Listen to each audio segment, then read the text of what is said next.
میں محفل میلاد کرنے والوں سے، اسٹیج لگانے والوں سے اور راستے سجانے والوں سے گزارش کروں گا، آپ نے راستے سجانے ہیں پر راستے بند نہیں کرنے۔ آپ نے اسٹیج لگانا ہے پر کسی کا راستہ نہیں روکنا۔ ہاں کسی جگہ متبادل راستہ ہو تو معاملہ اور ہے، لیکن کوشش کریں کہ کوئی ایسا کام نہ کریں جس سے اذیت ہو، تکلیف ہو، اس لیے کہ نبی پاک صلی اللہ تعالیٰ علیہ وسلم کا میلاد منانا ہے، آسانیاں تقسیم کرنی، کوشش کرنی ہے آپ حضرات نے، جد و جہد کرنی ہے کہ ہم کوئی ایسا کام نہ کریں جس سے نبی پاک صلی اللہ علیہ وسلم کو تکلیف ہو۔ کچھ چیزیں ایسی ہیں جس سے حضور کو تکلیف ہوتی ہے۔ حضور فرماتے ہیں من اذا مسلمن فقد اذانی، جب کوئی میرے مومن کو تکلیف دیتا ہے تو مجھے بھی تکلیف ہوتی ہے۔ حضور فرمانے لگے من راغب عن سنتی فلیس منا، جب تم میری سنت سے منہ موڑتے ہو تو اپنا میرا رشتہ کمزور کرتے ہو، تمہارا مجھ سے پھر تعلق نہیں رہتا، فلیس منا، وہ ہم سے نہیں ہے، یہ لفظ حدیث۔ اور فرمایا جب تم چھوٹے سے پیار ہی نہیں کرتے، بڑے کا ادب ہی نہیں کرتے، من لم یرحم صغیرنا ولم یوقر کبیرنا فلیس منا، تو پھر تم ہم میں سے نہیں ہو۔ تم اگر رسول کائنات صلی اللہ علیہ وسلم کے غلام ہو تو پھر توقیر بھی تمہارے مزاج میں ہونی چاہیے، شفقت بھی تمہاری طبیعت میں ہونی چاہیے، تمہیں ادب کرنا بھی آتا ہو اور شفقت کرنا بھی آتا ہو، پھر کسی قسم کی کوئی تکلیف دہ کام نہ کریں، ایسا کام نہ کریں جس سے نبی پاک صلی اللہ علیہ وسلم کو تکلیف ہو، حضور کو اذیت ہو۔ جب کوئی کسی صحابی کے بارے میں غلط بات کرتا ہے تو میرے نبی پاک کو تکلیف ہوتی، جب کوئی اہل بیت کے بارے میں غلط بات کرتا ہے میرے نبی پاک کو تکلیف ہوتی۔ خدا را میں آپ کو کہہ رہا ہوں اور ذمہ داری سے کہہ رہا ہوں، علماء سے تصدیق کرا لینا، جو غلط بات کرتا ہے اس سے بھی حضور کو تکلیف ہوتی ہے، اور جو شوق سے وہ غلط باتیں سنتا ہے وہ سننے والے سے بھی نبی پاک کو تکلیف ہوتی۔ خبردار، حضور سید عالم کو تکلیف دینے والا کبھی کوئی کام نہیں کرنا۔ بڑی سادی سی بات کرتا ہوں، بڑی سادی سی، کسی کا بچہ غلط بھی ہو معاذ اللہ تو اس کے باپ کے سامنے یا پیچھے اگر آپ اس کے بچے پر تنقید کر دیں، کوئی ایسی بات کر دیں تو باپ کو تکلیف ہوتی ہے کہ نہیں ہوتی؟ عجیب معاملہ ہے لوگوں کا، صحابہ کے بارے میں بات کرتے ہیں، اہل بیت کے بارے میں بات کرتے ہیں، حضور کو تکلیف دیتے ہیں۔ کبھی بھی کوئی ایسا کام نہ کریں، کبھی بھی، جس سے محسوس ہو کہ مدینے والے محبوب کو ہماری وجہ سے تکلیف ہوگی۔ اور یارو دیکھو، غیروں کا تو یہ نظریہ ہی نہیں، یہ نظریہ تو تیرا اور میرا ہے کہ ہمارے نبی حاضر و ناظر ہے، وہ ہمیں دیکھ رہے ہیں گنبد خضرا میں بیٹھ۔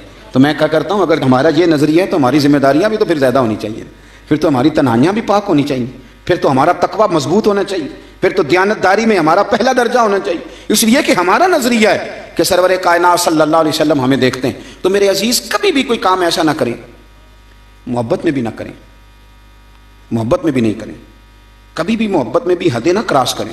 محبت کی جو حد ہے شریعت کے دائرے کے اندر، اعلیٰ حضرت بریلوی رحمۃ اللہ علیہ فرماتے ہیں کہ حضور سید عالم علیہ السلام کے مزار پہ بھی تم نے جانا ہے تو تم نے ادب کا بھی خیال رکھنا ہے اور حضور کی شریعت کا بھی خیال رکھنا ہے۔ ایسا کام نہیں کرنا کہ جس سے سرور کائنات صلی اللہ علیہ وسلم کو تکلیف ہو، کبھی ایسا کام نہ کریں۔ حضرت طلحہ بن برار رضی اللہ تعالیٰ عنہ حضور کے ایک صحابی ہیں، بیمار ہو گئے تھے اور بڑے نصیبوں والے بیمار تھے، جن کی تیمارداری کرنے خود میرے محبوب تشریف لے گئے۔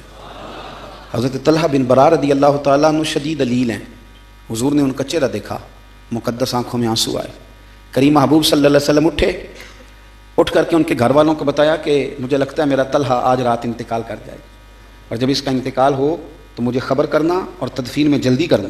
اللہ کے حبیب چلے گئے، جناب طلحہ نے اپنے گھر والوں کو بلایا اور بلا کے کہا کہ مجھے پتہ ہے آج میرا انتقال ہو جائے گا، مجھے پتہ ہے میرے محبوب بھی یہی کہہ گئے، اس طرح کرنا جب میرا انتقال ہو جائے تو میرے محبوب کو خبر نہ کرنا، اگرچہ ان کو ساری خبریں ہیں پر انہیں میرے انتقال کی اطلاع نہ دینا۔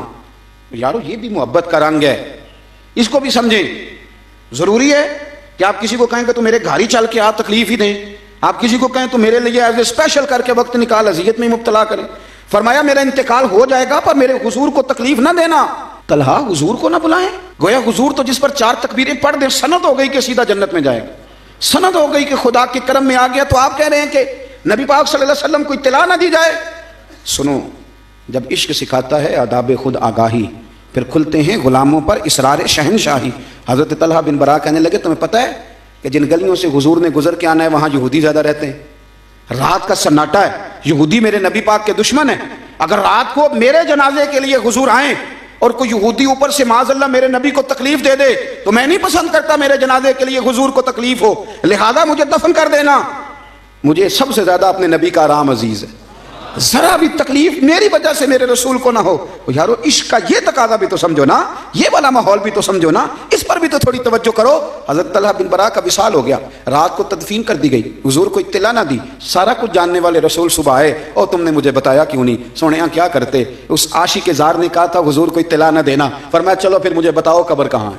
اور دیکھو یارو ساری دنیا گنبد خضرا پہ، اور یہ کتنا نصیبوں والا ہے جس کی قبر پہ خدا کی ساری رحمتیں پہنچ گئیں. حضور سید عالم صلی اللہ علیہ وسلم قبر پہ کھڑے ہوئے اور یہ سرکار کا خصوصی اختیار ہے، ورنہ دوسرے جنازے کی اجازت نہیں ہے ہمارے. حضور کا خصوصی اختیار ہے. سرکار نے دوبارہ جنازہ پڑھایا اور دعا کیا فرمائی، بڑی انوکھی ہے. اس شخص کا یہ خیال تھا میری وجہ سے حضور کو کوئی تکلیف نہ ہو. کیا دعا مانگتے ہیں اللہ کے رسول؟ حضور فرمانے لگے اے اللہ، یہ میرا طلحہ جب تیری بارگاہ میں آئے نا تو اللہ جو تیری شان کے لائق ہے تو اس سے مسکرا کے ملنا اور یہ تجھ سے مسکرا کے ملے. اللہ اس سے مسکرا کے ملنا، اس سے مسکرا کے ملنا، اس پر کرم کرنا، اس پر فضل کرنا. دوستو یاد رکھو، اگر رسول کائنات صلی اللہ تعالی علیہ وسلم کو کسی امتی کے سبب سے تھوڑی سی بھی تکلیف پہنچ جائے تو اس سے بڑی کوئی بد نصیبی ہوگی؟ اس سے بڑا کوئی مسئلہ ہوگا؟ کوئی ایسا کام اپنی زندگی میں کبھی نہیں کریں جس کی وجہ سے ہمارے پیارے رسول صلی اللہ تعالی علیہ وسلم کو ہماری وجہ سے